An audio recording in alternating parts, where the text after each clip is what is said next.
Good morning, students. I'm H.P. Shrimal, Assistant Professor of English, Quenman College, Manglana. Today we are going to take up the next part of Selected Snobberies, an essay by Aldous Huxley. We have read so far what is snobbery and some varieties of snobbery as explained by Aldous Huxley. The first of them was, disease snobbery. Then we took up bourgeois snobbery, and then we were discussing, modernity snobbery. Let's continue with that. You know, Earlier, Aldous Huxley says that the sooner a consumer throws away the object he has bought and buys another, the better for the producer. Because as soon as he throws away the old or used object, he'll buy another object, and that is always in the interest of the producer or industrialist. He further writes that at the same time, of course, the producer must do his bit by producing nothing but the most perishable articles. The man who builds a skyscraper to last for more than 40 years is a traitor to the building trade. The words are those of a great American contractor. Substitute motor car, boot, suit of clothes, etc. for a skyscraper in 1 year, 3 months, 6 months, and so on for 40 years, and you have the gospel of any leader of any modern industry. Now, what he says. At the same time, of course, the producer must do his bit by producing nothing but the most perishable articles. To motivate an increase modernity snobbery, the producer do their bit. And what does a producer do? A producer makes the most perishable articles. And what is perishable? That is poor in quality, transitory, and decaying objects. He does not make an object that can last for 30 40 years, but he produces objects that last only for uh, you know a couple of years. You may say that he makes or increases articles that are use and throw. Dear students, in your in the early days of your school life, you bought a pen, and that pen lasted for 1 month or 2 months. Now you buy a pen, and that is typical of use and throw object. You buy it, you use it, and without ever using the refill, you throw it away. That is that is an example of modernist snobbery. Have you got the point? Have you got the meaning of the word perishable? Here, the word perishable. Perishable means that can be easily destroyed. Now, he further says that the man who builds a skyscraper to last for more than 40 years is a traitor to the building trade. This is a quote by an American contractor. He says that a skyscraper, what is a skyscraper? A very tall building of many stories. That is known as a skyscraper. A very tall building of many stories. The man who builds a very tall building with many stories, and that building can, if that building lasts for more than 40 years, he is a traitor to the building trade. This is the opinion of an American contractor. That is to say, a contractor must must construct buildings that can last for less than 40 years. Is that right? Substitute motor car, boot, suit of clothes, etc. for a skyscraper. If you replace motor car, boot, or suit of clothes for if you replace a skyscraper by motor car, boot, suit of clothes, etc., and you replace 40 years by 1 year, 3 months, 6 months, etc., you will have the gospel of any leader of any modern industry. What is a gospel? A gospel of set of principles or beliefs. You will get the set of principles or beliefs propagated by any modern leader of industry, any leader of any modern industry. Is that right? Now he further says that the modernity snob, it is obvious, is this industrialist's best friend. And by logic, you can say that the modernity snob is the industrialist's best friend. Why? Why is it so? Because an industrialist wants you to throw away the objects, all the objects, used objects, as soon as possible and buy new objects.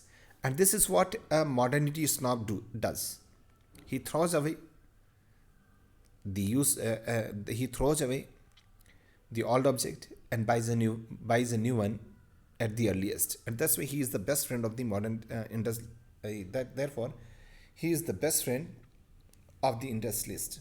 For modernity snobs, naturally tend to modernity snobs naturally tend to throw away their old possessions and buy new ones at a greater rate than those who are not modernity snobs.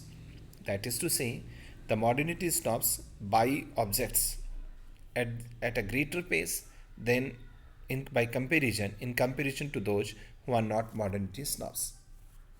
Therefore, it is in the producer's interest. Therefore, it is in the producer's interest to increase modernity snobbery, which in fact he does do so on enormous scale and to the very tune of millions and millions a year by means of advertising. The newspapers do their best to help those who help them, and to the flood of advertisement is added a flood of less directly paid for propaganda in favor of modernity snobbery. The public is taught that up-to-dateness is one of the first duties of man, docile. It accepts the reiterated suggestion, we are all modernity snobs now. Further, Huxley writes, therefore it is in the producer's interest to increase modernity snobbery. Why does Huxley write so? He says that the more you popularize modernity snobbery, the more people buy new objects, and in the same way, it will definitely be interest of the producer, and which in fact he does do.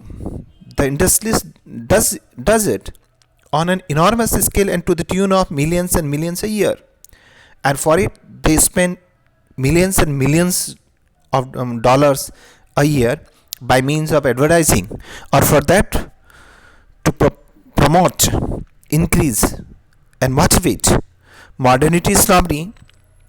The industrialists spend millions and millions of dollars in advertising. The newspapers do their best to help those who help them. You scratch my back, and vice versa.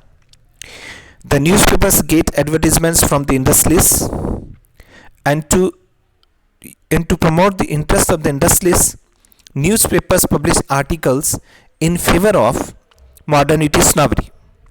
This is what we see happening around us, and the flood of advertisement is added and to the flood of advertisement is added a flood of less directly paid for propaganda in favor of modernity snobbery.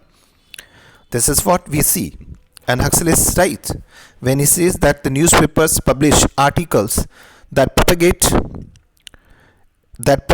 modernity snobbery. The public is taught that up-to-dateness is one of the first duties of men. The public is taught that their first responsibility is to be up to date. And what is the meaning of up-to-dateness? The meaning of up-to-dateness is that you throw away the old objects and buy new ones. Docile, it accepts the reiterated suggestion, and the public, being submissive, accept the reiterated suggestion. Reiterated means repeated so often. The public accepts the suggestions repeated to them so often, and in this way we are all modernity snobs now, or somehow or other we are all modernity snobs now. The only difference is that of degree. Some are more modernity snobs and others are less modernity snobs. Further, Huxley says most of us are all also art snobs. He said that most of us are also art snobs.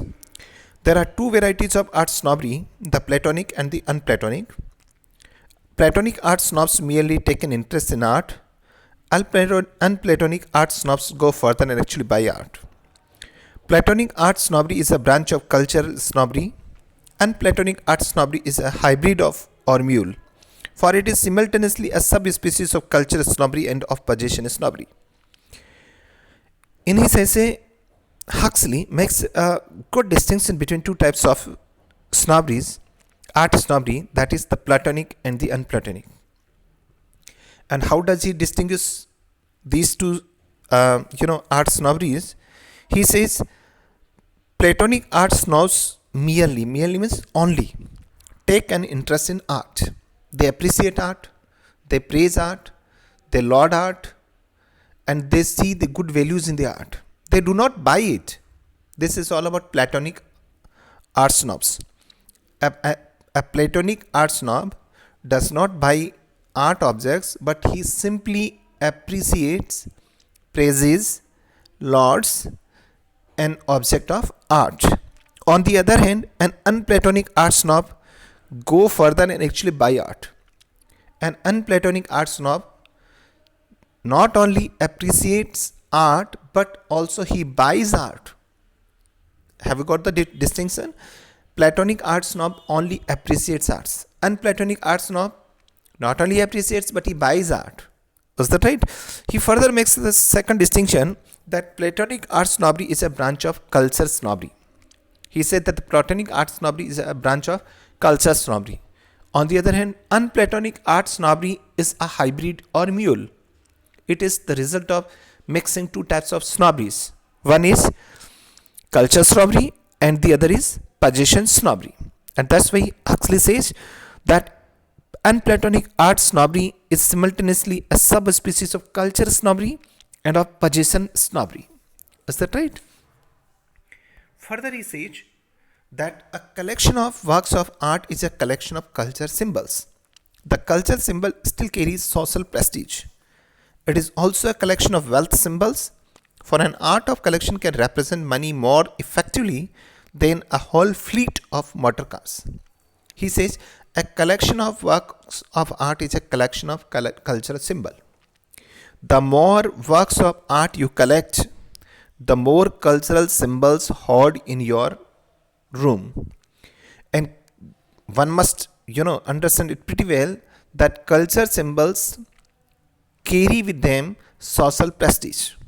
The more cultural symbols you have, the more social prestige you have. He further says that culture symbols are also symbols of wealth, because an art collection can represent money more effectively than a whole fleet of motor cars. That is to say, if you have a fleet of motor cars, you cannot show off, you cannot display your wealth more effectively than the person who has more culture symbols than you. It means if you want to display, show off your wealth, you must hoard more culture symbols instead of cars. Is that right? So this is what Huxley says about modernity snob and cultural snob. This is all about today. We shall take up the next type of snobbery in the next class. Thank you. Keep learning. Keep reading the essays. Welcome.